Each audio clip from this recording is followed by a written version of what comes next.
Lá vem ela. Economia, com Juliana Rosa.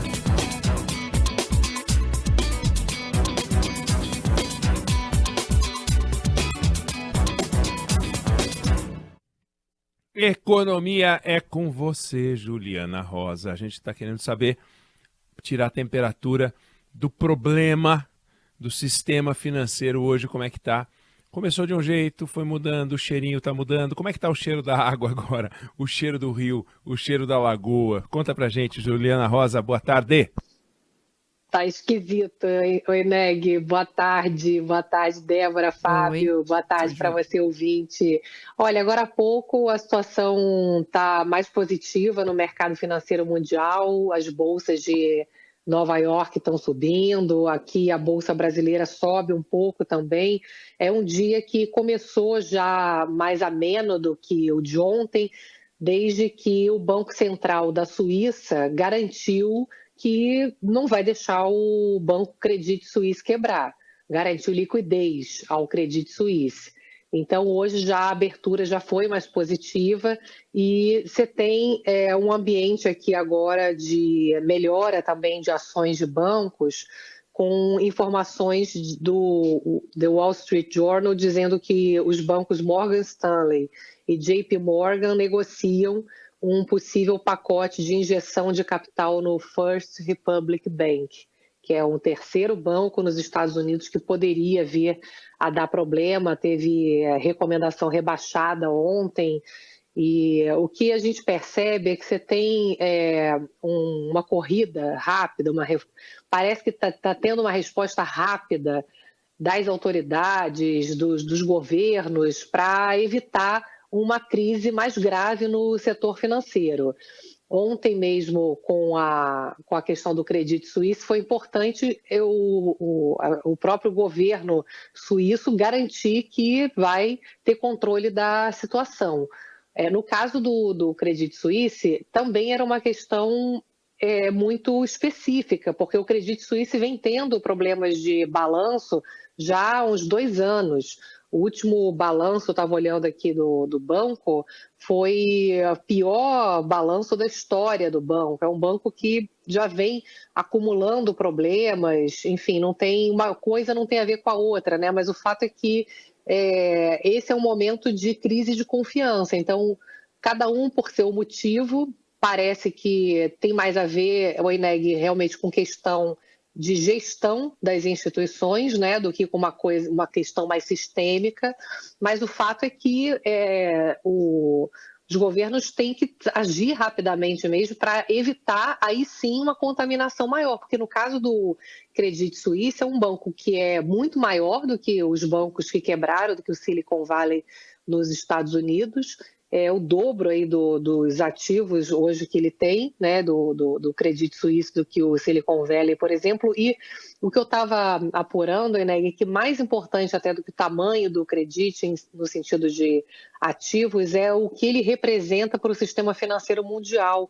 É um banco que é considerado, dentro das fiscalizações bancárias mundiais, você tem aquelas chamadas redes neurais, e alguns pontos que são instituições que apresentam risco sistêmico porque tem muito dinheiro que entra e sai dele. Ele é um grande intermediador, tem muita operação que passa pelo Credit Suisse. Então, o Credit Suisse, sim, é uma instituição que tem capacidade de risco sistêmico, de abalar outros bancos. Então, por isso que essa corrida do Banco Suíço foi importante, garantir que não vai quebrar, por enquanto a gente acompanha algo que é circunscrito ali a questões de gestão locais, mas que precisam ser rapidamente estancadas para não virar uma coisa mais generalizada, né? E o fato é que se todo mundo começa também a ter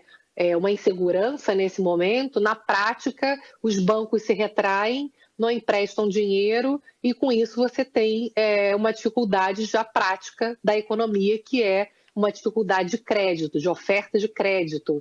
Então isso pode piorar a situação da economia americana, né, na Europa. Aqui também você tem um movimento internacional que é de todo mundo colocar as barbas de molho, né? Ninguém quer emprestar. Agora, né, só para finalizar, me surpreendeu agora há pouco, o Banco Central da Europa aumentou o juro em 0,5 ponto percentual, dizendo aqui claramente que está mais preocupado ainda em controlar a inflação do que com o efeito perverso que pode ter um aumento de juros. Isso aí é um termômetro aí para o próprio Banco Central americano, que já se falava que poderia não subir juro ou até derrubar juro nesse momento de insegurança, né, de efeitos na economia.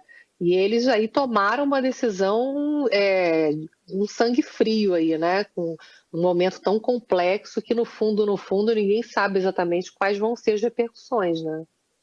Bom, a gente vai acompanhar. Agora, Juliana, tem então uma diferença, e ela é sutil, mas ela existe, quando todos os bancos têm um motivo só, uma raiz só para estar mal, que é o caso de 2008, e quando você tem uma série de fatos que acontecem ao mesmo tempo, mas sem que seja de um motivo só, né?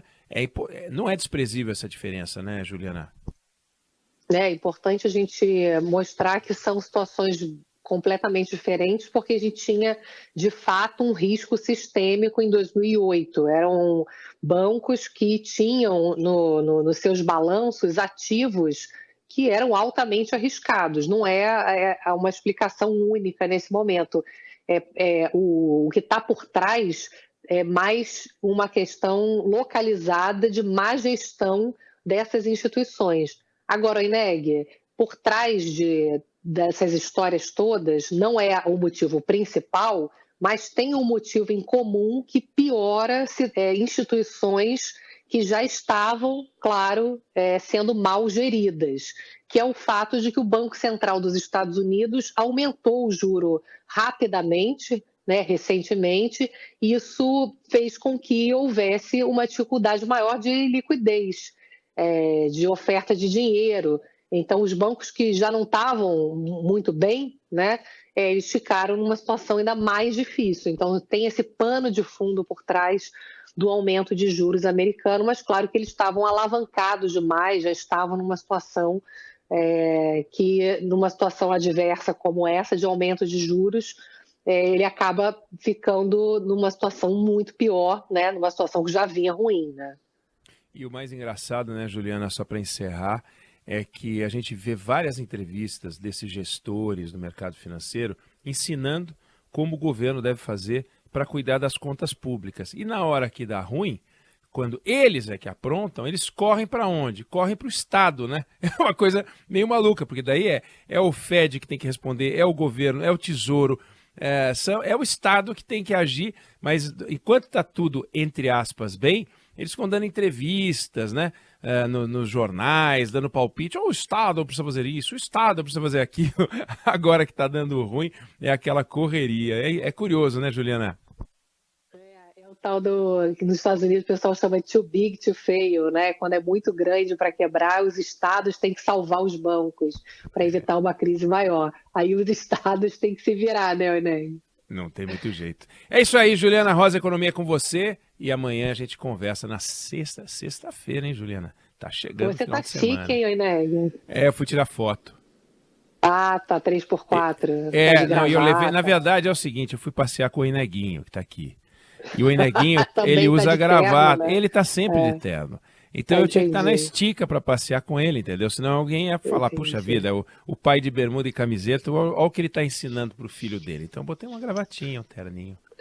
Fala pro Eneguinho que amanhã eu não vou estar aqui porque é meu aniversário e a Band dá folga nos aniversários. Ah, merecido. Valeu, Juliana. Parabéns. Vai ter festa, eu sei. Depois você põe o endereço na sua rede social para todo mundo aparecer lá. Entupir o lugar, né? Você marcou. Valeu, Juliana. Beijão. Obrigado. Até amanhã. E parabéns antecipado. Levar o Eneguinho na festa. Tá bom. Leva o Eneguinho. Beijo, Ju. Parabéns. Amanhã a gente te liga e te manda mensagem. Obrigada. Meio-dia,